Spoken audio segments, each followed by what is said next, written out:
नमस्कार शिक्षक साथियों, सीटेट पे जो केस हुआ है उस संबंध में कुछ संवाद, कुछ मैसेज आप लोगों को देना चाहता हूँ। संवाद ये है कि कुछ डॉक्यूमेंटेशन की आवश्यकता है जो आप लोग मुझे प्रोवाइड कर सकते हैं। जो भी जानकार लोग हैं और जो भी पूरे देश में सभी राज्यों में जा के फॉर्म भरे हैं शिक्षक का और एग्ज़ाम दिए हैं। कई सालों से लोग प्रयास कर रहे हैं कि भाई उनको कोई राज्य में या बिहार में कहीं ना कहीं नौकरी हो जाए। तो वो सभी राज्यों में जहां सीटेट मान्य है, सीटेट को लिया जाता है, उस राज्य का नोटिफिकेशन मुझे चाहिए, क्योंकि लगभग राज्य में सीटेट को लिया जाता है। वो नोटिफिकेशन क्योंकि एडवोकेट साहब को मुझे देना है, क्योंकि आपके विपक्ष के लोग जो केस किया है हम लोगों पे, सीटेट की डिग्री को चैलेंज किया है, उन्होंने राजस्थान और हरियाणा में सीटेट को नहीं लिया जाता है, वहाँ ऑर्डर को उसने लगाया है और बहुत तरह का दलील को रखा है।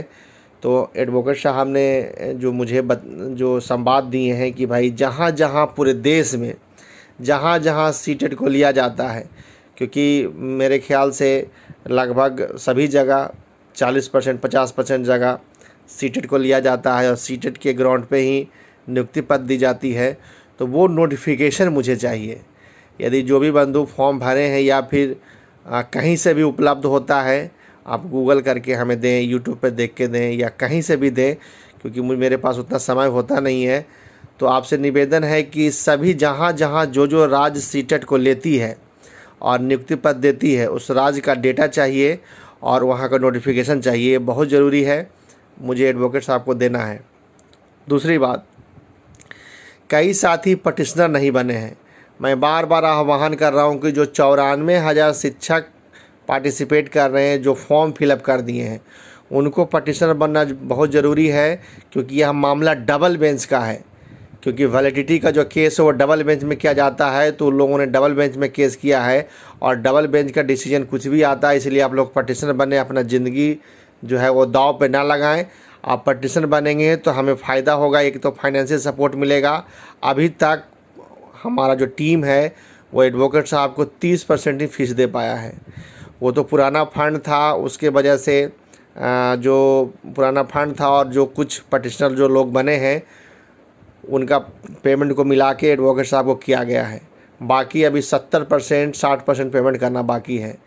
तो मेरे दोस्त, आप लोग पटिशनर बने, पटिशनर बनेंगे तो एक फाइनेंशियल मुझे लाभ होगा और मैं एडवोकेट साहब को फ़ी दे पाऊंगा और आपका जीवन भी सिक्योर होगा। क्योंकि ये बहाली चल रही है, इस बहाली में पटिशनर बनना बहुत ज़रूरी है। यदि ओनली पटिशनर का डिसीजन कुछ भी उल्टा पुल्टा आता है तो आप लोग मुसीबत में फंस सकते हैं, क्योंकि यह मामला डबल बेंच में है और यहाँ से मामला जाएगा तो सीधा सुप्रीम कोर्ट में जाएगा। यदि यहाँ से मामला कुछ भी उल्टा पुल्टा होता है तो सीधा फिर हम लोग को सुप्रीम कोर्ट में अपील करना पड़ेगा। तो मेरे दोस्त, ऐसा कोई भी एक्टिविटी ना करें। एक तो पहले जो भी चंदा के रूप में जो पटिशन नहीं बन सकते हैं, मैं तो बोलूँगा कि भाई पटिशन आप बने, पटिशनर बनना बहुत ज़रूरी है। आपको यदि पटिशन नहीं बनते हैं तो आप मुसीबत में फंस सकते हैं। और मात्र उसके लिए 850 रुपये चार्ज रखा गया, बहुत मिनिमम चार्ज रखा गया है। तो सबसे पहले तो पटिशनर आप लोग बने। दूसरा, जो भी जानकार लोग हैं, जो भी सभी जगह एग्ज़ाम घूम के दिए हैं, वो मुझे अपना जो नोटिफिकेशन आया है सभी जगह का, सभी राज्यों का नोटिफिकेशन है, वो नोटिफिकेशन का कॉपी हमें व्हाट्सएप पे मेरे पर्सनल नंबर पे अरेंज कराएं या ग्रुप में डालें। और जिनको पटिशनर बनना है वो पटिशनर बने। और एक और बात, जो लोग हम लोगों पे केस किया है सीटेट को अमान कराने के लिए, भाई हम लोग तो किसी को बाधा नहीं पहुंचाते हैं। हम लोग नहीं चाहते हैं कि कोई भाई बंधु की नौकरी खतरे में हो, लेकिन अब हमारे टीम की ओर से यह दबाव हो रहा है कि उन जो 2011 में जो पास है और जो इस तरह का एक्टिविटी हम लोगों को भावना के साथ ठेस पहुंचा रहा है और बहाली को ब्रेक कराने का प्रयास कर रहा है, उस पर क्यों न सर केस कर दिया जाए।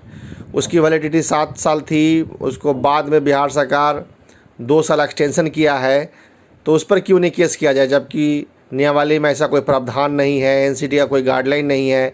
और नया एनसीटी जो गाइडलाइन दी है उसके अकॉर्डिंग जो आने वाला समय में जो भी सीटेट देंगे उनकी वैलिडिटी लाइफ टाइम है। पुराने वाला पे अभी विचार किया जा रहा है। तो ऐसा यदि है तो उस पर भी केस करके सर उन लोगों को डिसमिस कराया जाए। ये दबाव आ रहा है और उस पर हम लोग विचार भी कर रहे हैं।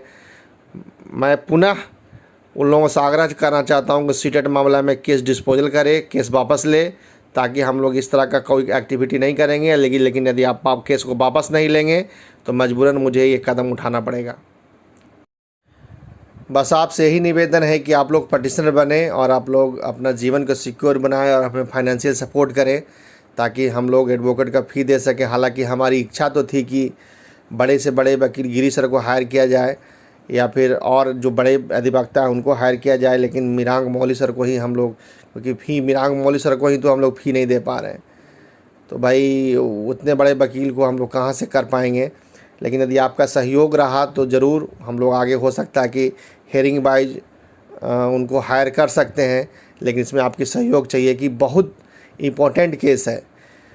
इस केस को मैंने गहरा से अध्ययन किया है, ये बहुत इम्पोर्टेंट केस है। यदि इसको छोड़ दिया जाए तो कई लोग इस तरह के लोग लगे हुए हैं कि कोई भी उल्टा पुल्टा कोर्ट से डिसीजन करा लिया जाए, और आपको पता ही है कि कई बार ऐसा हुआ भी है।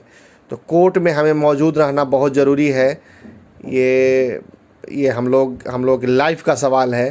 तो मेरे दोस्त सभी लोग सहयोग करें या सभी लोग पटिशनर बने। और ब्लाइंड वाला जो केस है, आज शिक्षा मंत्री जी बोल ही दिए हैं कि 5 तारीख को सुनवाई होगी, केस की मेंशनिंग कर ली गई है।